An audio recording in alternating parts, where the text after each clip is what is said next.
Hello friends, स्वागत है आपका आपके अपने लीगल चैनल सोच पर प्रहार में। मैं हूं एडवोकेट सनी शर्मा और दोस्तों आज की इस वीडियो में ऑनरेबल सुप्रीम कोर्ट का एक लेटेस्ट जजमेंट 8 दिसंबर 2022 का मैं आपके सामने रखूंगा। दोस्तों ये जजमेंट आपको बहुत सारी चीज़ों के बारे में बताएगा, क्योंकि जब एक विवाद होता है तो जाहिर सी बात है केसेस चलते हैं और ऐसे में आपको ये पता होना चाहिए कि करंट टाइम पे माननीय सुप्रीम कोर्ट या बाकी की जो कोर्ट्स है वो किस तरह से चीज़ों को देखती हैं।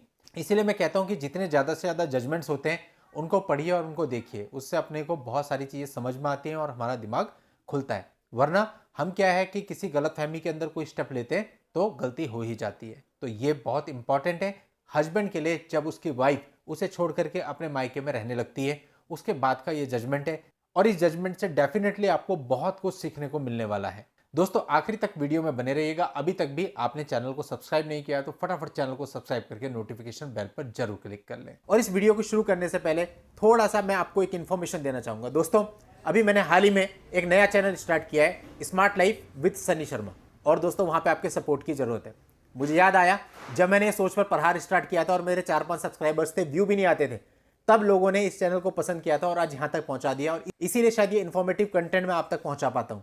अगर आप लोगों ने तो ट्रस्ट नहीं किया होता, विश्वास नहीं किया होता, तो शायद ये नहीं होता। और वही सपोर्ट अब मुझे मेरे दूसरे चैनल पर चाहिए, जिस चैनल का मकसद सिर्फ ये है कि जितने लोग इस प्रकार से परेशान हैं उनको मानसिक शांति मिले, उनको एक आधार मिले और वो टूटने से बचें।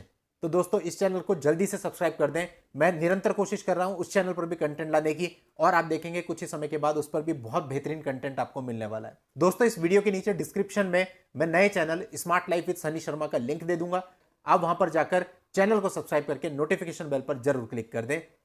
इससे हमें सपोर्ट मिलेगा। अदरवाइज होता है कि निराशा इतनी हो जाती है कि नए चैनल पर काम करने का मन ही नहीं करता, क्योंकि आपका बहुत ज्यादा प्रयास और समय मांगता है। वो तभी हो सकता है जब आपकी तरफ से हमको रिस्पॉन्स दिखता है। तो आप सबसे मुझे पूरी उम्मीद है कि आज शाम तक आप सब्सक्राइबर की संख्या काफी बढ़ा देंगे।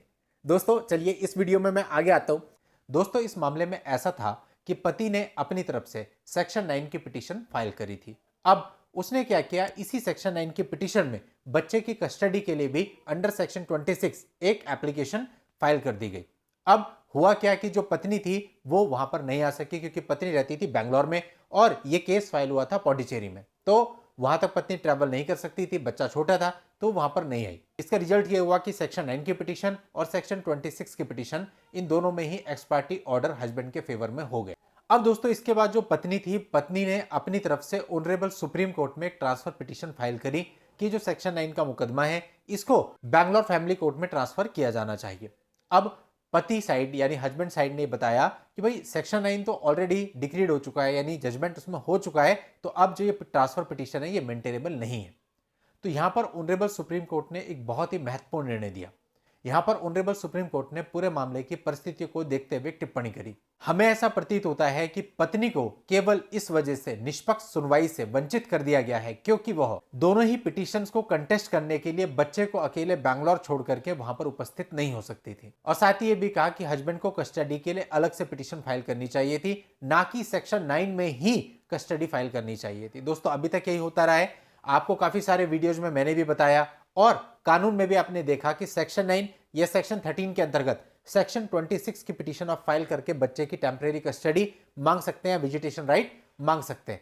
अभी क्या है कि यहां पर सुप्रीम कोर्ट ने कहा कि पति को यानी हस्बैंड को सेक्शन 9 के साथ सेक्शन 26 फाइल नहीं करना चाहिए था, अलग से फाइल करना चाहिए था। और इस वजह से जो आदेश 26 में हुआ है ये पूरे तरीके से इलीगल है और अनुच्छेद 142 यानी article 142 of the Indian constitution में अपनी शक्तियों का उपयोग करते हुए इस आदेश को रद्द कर दिया और जो पत्नी की ट्रांसफर पिटीशन थी उसको भी अलाउ कर दिया और पूरा मामला यानी कि 26 और सेक्शन 9 दोनों को ही बैंगलोर फैमिली कोर्ट में ट्रांसफर करने के लिए कह दिया। और साथ ही यह भी स्ट्रिक्ट किया गया कि जो पति का सेक्शन 26 है वो अलग से उसकी फाइल चले। और साथ ही यह भी कहा सुप्रीम कोर्ट ने कि यह भी विवादित नहीं है कि पत्नी ने इस एक्स पार्टी आदेश को सेटिस्फाइड करने के लिए पिटीशन फाइल की हुई है। तो कुल मिला के इस मामले का निचोड़ यह निकलता है कि सुप्रीम कोर्ट का कहना है कि रेस्टिट्यूशन फॉर कंजुगल राइट्स यानी section 9 of Hindu marriage act के अंतर्गत अभी आप कस्टडी फाइल नहीं कर सकते। यदि आपको कस्टडी फाइल करना है तो उसके लिए आप एक अलग से पिटीशन लगाइए। इसको इस तरह से अब लोग यूज करेंगे। तो दोस्तों बहुत ही इंपॉर्टेंट निर्णय है और आपको पता चलता है इससे कि आज के समय पे चीजें कैसी हो रही है, किस तरह से निर्णय हो रहे हैं और उसी आधार पर आप अपनी रणनीति बना सकते हैं। आप लोगों की हेल्प के लिए जजमेंट का लिंक आपको इस वीडियो के नीचे डिस्क्रिप्शन में मिल जाएगा। वहां जाके आप इस पूरे जजमेंट को पढ़ सकते हैं और विस्तार से जान सकते हैं। आज की इस वीडियो में इतना ही। नेक्स्ट वीडियो में नई जानकारी के साथ मैं आपसे फिर मिलता हूं। तब तक के लिए goodbye and thank you for watching. Take care.